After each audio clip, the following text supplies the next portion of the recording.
더욱 우려되는 건 다가오는 설 명절입니다. 가족 간 접촉이 많은 탓에 코로나19 팬데믹의 악몽이 재현되는 건 아닐까 걱정하는 분들 많을 텐데요. 김혜은 앵커가 경북대병원 김신우 감염내과 교수와 함께 현 상황을 짚어드립니다. 네, 교수님 안녕하십니까? 네, 안녕하십니까? 네, 반갑습니다. 네, 올해 1월 1주차 외래 환자 1000명당 독감 의심 환자가 99.8명으로 2016년 표본 감시체계 도입 이후 최고치입니다. 대구가 108.9명으로 전국 평균보다도 높은데요. 이 같은 지속세가 언제까지 계속될까요? 네, 인플루엔자는 보통 유행을 시작하면은 2에서 3개월 정도 지속하는 것이 일반적입니다. 우리가 예방접종을 하거나 알아서 생기는 면역이 집단에서 생기면 차츰차츰 줄어들 텐데 지금 정점을 거쳐서 내려오기 시작하는 시점 같습니다. 그래서 앞으로 한 2, 3개월 동안 손위생이나 여러 가지 예방접종인 인플루엔자는 있지 않습니까? 이런 것들에 대해서 하시는 것을 권고드립니다.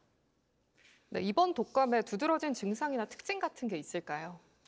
이번 독감이 유행의 규모가 굉장히 커서 그런지 청소년들이 많이 앓는다고 보고되고 있습니다. 13에서 18세의 청소년들이 많이 앓는다고 하고요.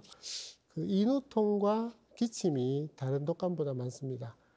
보통 독감이라고 할 때는 갑작스러운 고열, 그리고 근육통이 주된 증상이죠. 그리고 또 들리는 환자들의 말로는 회복이 늦다 이런 이야기들을 현장에서 듣고 있습니다.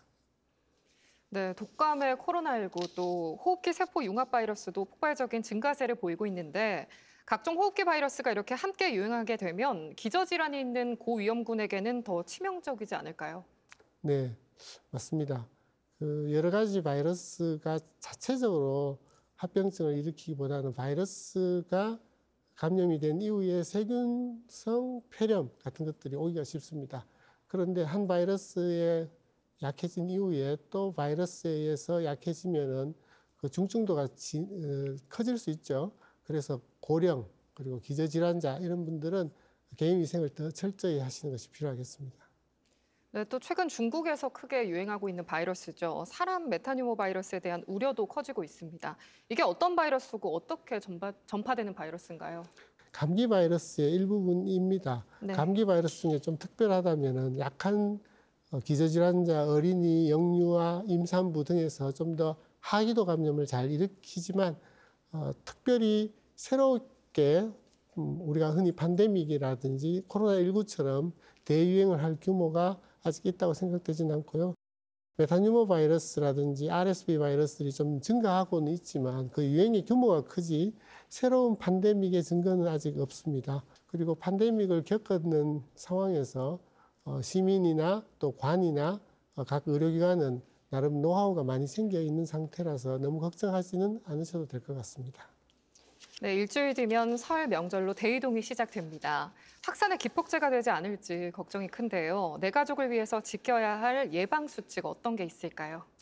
2시간마다 10분 정도의 환기를 권하고 있고요. 네. 그 외에는 마스크 잘 하시죠? 그리고 우리가 명절 때는 많은 인사를 하게 되는데 그 인사를 할 때 접촉보다는 비대면 인사를 하시는 것이 특히 고령, 기저질환을 가지신 분들은 더 필요하겠습니다. 그 외에도 손으로 눈, 코, 입을 무의식적으로 가져다 대는 경우가 많은데 이런 것을 의식적으로 줄이는 노력도 중요하고요. 마지막으로는 우리가 코로나19나 인플루엔자는 예방접종이 있습니다. 아직까지 예방접종하지 않으신 분들은 하시기를 권고드립니다. 네, 교수님 오늘 여기까지 듣겠습니다. 네. 나와주셔서 고맙습니다. 감사합니다.